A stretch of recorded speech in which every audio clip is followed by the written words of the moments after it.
ஆனால் மற்ற 3 பேர் அந்த கடைசி நிலையில் இருப்பவரைத்தான் கூறுவதாக தெரிகிறது.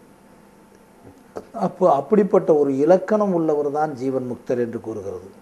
அடுத்து இன்னொரு விஷயம் தெரிகிறது. எப்படி சொல்றாருன்னா, ஆருட ஞானியானவன் நான் பிரம்மம் என்பதை ஒரு நிமிஷம் கூட மறவான். இதுதான் அதில் இருக்கக்கூடிய முக்கியமான விஷயம்.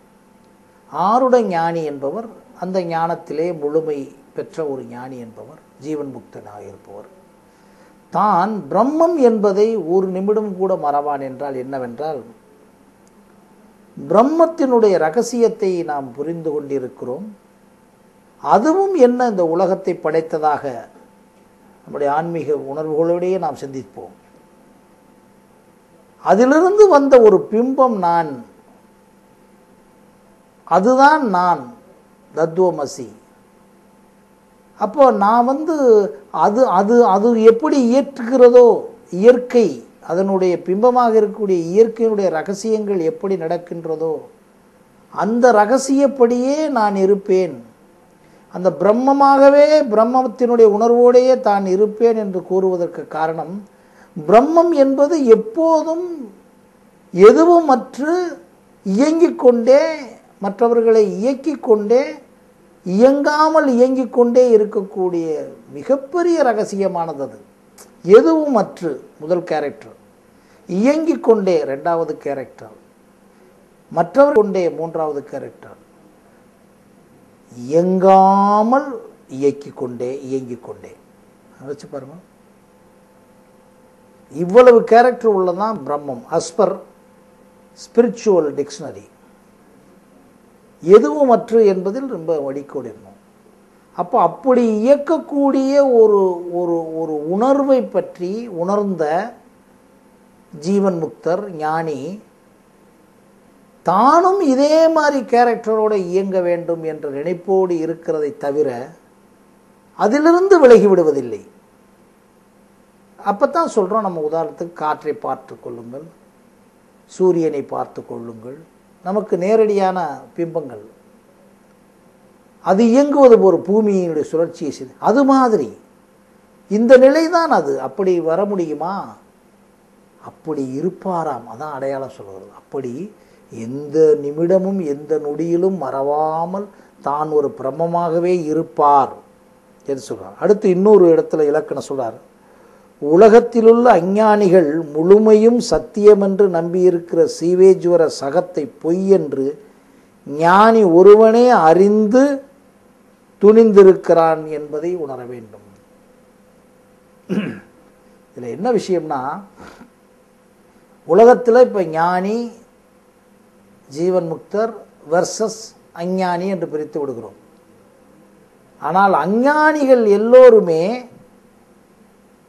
இந்த உலகத்தை உண்மை என்று கருதி, தன்னை உண்மை என்று கருதி, தன் அகங்காரத்தை உண்மை என்று கருதி, தான் செயல்படுகின்ற அத்தனையும் உண்மை என்று கருதி ஒவ்வொரு செயலையும் செய்து கொண்டிருப்பார்கள். இவைகளையெல்லாம் இயக்கி இன்றைக்கு பாருங்கள், அரசியலில் பாருங்கள், ஆன்மீகத்தில் பாருங்கள், சினிமாவில் பாருங்கள், எவ்வளவு பெரிய விளம்பரங்களை பாருங்கள். தன்னை பற்றி விளம்பரப்படுத்தி கொண்டே இந்த ஞானி என்ன என்ன என்ன நிலையில் அவரை நீங்கள் பார்க்கணும். அசையாமல் இருக்கிறார், மனம் சலனமில்லாமல் இருக்கிறார், எதற்கும் அசைவற்று இருக்கிறார். பதஞ்சலி சொல்வது போல விருப்பு வெறுப்பற்று இருக்கிறார் என்று ஒருத்தர் இருக்கிறாரே, அவருக்கு கன்ஃபார்மாக தெரியுமா இவர்கள் அனைவரும் செய்யக்கூடிய அனைத்துமே பொய்யான ஒரு விஷயத்தை செய்து கொண்டிருக்கிறார்கள் என்ற சென்சிட்டிவிட்டியோடையே அவர் அங்கே இருக்கிறார். அதான் ரொம்ப முக்கியமான விஷயம். அந்த சென்சிட்டிவிட்டியிலிருந்து அவர் கொஞ்சம் கூட மாறலை. இல்லைன்னா ஏன் தெரியுமா, அந்த மாற்றம் வந்தவுடன் என்ன வந்துவிடும், இவர் சொல்வதில் நமக்கு நாம் உடன்படுகிறோமா, முரண்படுகிறோமா, அல்லது அதில் விமர்சனம் பண்ணுகிறோமா, அதில் அங்கேதான் தாமரை இலை தண்ணீர் போல என்ற விஷயத்தை நாம் எடுத்துக்கொள்ளலாம். தாமரை இலை தண்ணீர் ஆதிசங்கரர் பயன்படுத்தியதாக மட்டுமல்ல, நம்முடைய வேதாந்தத்திலிருந்து தொடங்குகிறது. தாமரை இலை தண்ணீருடைய உதாரணம் எல்லா இடத்திலும் இருக்கிறது. ஆதிசங்கரர் அழகாக அதை தன்னுடைய சூத்திரங்களில் வெளிப்படுத்தி இருக்கிறார். அந்த இடத்துல தானே விருப்பு வெறுப்பற்று இருக்கு. இப்போ நீங்கள் அஞ்ஞானிகள் செய்வதையெல்லாம் இப்போ நீங்கள் பார்க்கும்போதே, ஒரு குழந்தை தவறு செய்து கொண்டு இருக்கும்போதே அந்த குழந்தை தவறு செய்வதெல்லாம் பார்த்து ரசிக்கிறோம் அல்லவா? ஒரு தாத்தா ரசிப்பார். இதை நம்ம எளிமையாக புரிஞ்சுக்கிற வேணும்னா, தாய் தகப்பன், அவங்க தாத்தாவும் இருப்பார், பாட்டி இருப்பாங்க. இவங்களுக்கு இடையில அந்த குழந்தை வளரும். அப்பாவுக்கோ அம்மாவுக்கோ கோபம் கூட வரும். ஆனால் தாத்தாவுக்கு அவன் செய்கிற சேட்டைகள் எல்லாம் அவன் செய்வது பூராமே தெரியாமல் செய்கிறான், அல்லது விளையாட்டுக்கு செய்கிறான், அல்லது புரியாமல் செய்கிறான் என்பதை ரசிப்பாங்க. இந்த ரசனை மாதிரியே இந்த அஞ்ஞானிகள் பூரா, ஏன்னா இது பூரா சத்தியம் நினைக்கிறான் இல்லைங்களா? உலகத்தில் இருக்க அத்தனையுமே உண்மை. காணல் நீர்னு அவங்க நினைக்கிறாங்க, அவன் நினைக்கிறான் உண்மையான நீர் நினைக்கிறான். கயிறை இவங்க பாம்பென்று நினைக்கிறாங்க, அவங்க அது வெறும் பழுதுதான் என்று நினைக்கிறார்கள். ஆனால் இவங்க எல்லாமே உண்மை நினைக்கிறாங்க இல்லைங்களா? அது நிறைய பேர் நீங்கள் விளக்கம் கேட்டிருப்பீங்க. எல்லாமே உண்மை என்று, உலகம் உண்மை, தான் உண்மை. ஏன்னா அவங்க ஜகமே பொய் என்று இருப்பவர்கள்.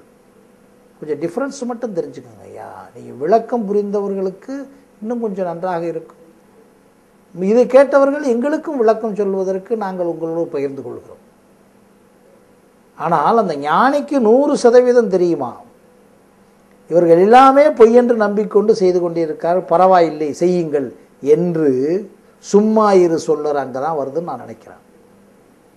அப்படி இருப்பார்கள். அது ஒரு இலக்கணம் சொல்றார். இன்னொரு இலக்கணம் சொல்றார், ஞானியானவன் ராஜ்யம், அதாவது அரசு போன்ற மிகப்பெரிய ஒரு நாட்டையே ஆண்டாலும் கூட சித்தத்தில் காமாதிகள் வராதாவென்றால் வந்தாலும் வாசனையாய் சித்தத்தில் இராது. இதுதான் முக்கியமான விஷயம். ஜனகரை பற்றி நாம் பேசினோம். இப்போ இருக்கக்கூடிய மிகப்பெரிய அரசியல்வாதிகளில் சிலருக்கு கூட இந்த நிலைமை இருக்கிறதாக உணர முடிகிறது. சினிமாக்காரர்கள் சிலருக்கு கூட இருக்கலாம்.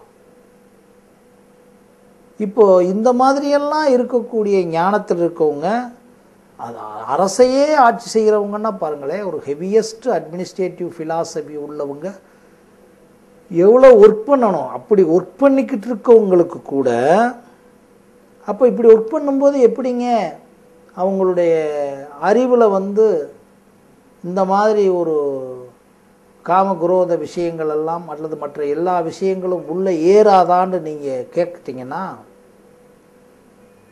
அவருக்குள்ளே ஏறுனாலும் அது சித்தத்தில் இருக்காது என்று சொல்லுகிறது பிரம்மானந்த யுக்தி. அப்படி என்றால் என்ன? they have already negated all the things, that they are all false, they are all illusional oriented என்று அவர் புரிஞ்சுறாங்க. அவங்க புரிஞ்ச பிறகு they have negated, விலக்கி விட்டார்கள். ஒருவர் மது அருந்துகிறார், நம்மளுடைய நண்பர் ஒருவர் என்று வைத்துக்கொள்வோம். ஒருவர் நாம் மருந்து அருந்தவில்லை என்று நினைத்துக்கொள்வோம். அந்த மது அருந்தக்கூடிய ஒருவரை பார்த்து அவர் சொல்லுகிறார், அவரோடு பழகுகிறோம், பேசுகிறோம், இருக்கிறோம். அப்போ அவர் மதுவை பற்றி சில விஷயங்கள் சொல்லும்போது இவரும் கேட்டுக்கொண்டிருக்கிறார். ஆனால் அந்த மதுவை பற்றிய எந்த விஷயமும் இவருக்குள்ள எல்லாவற்றையும்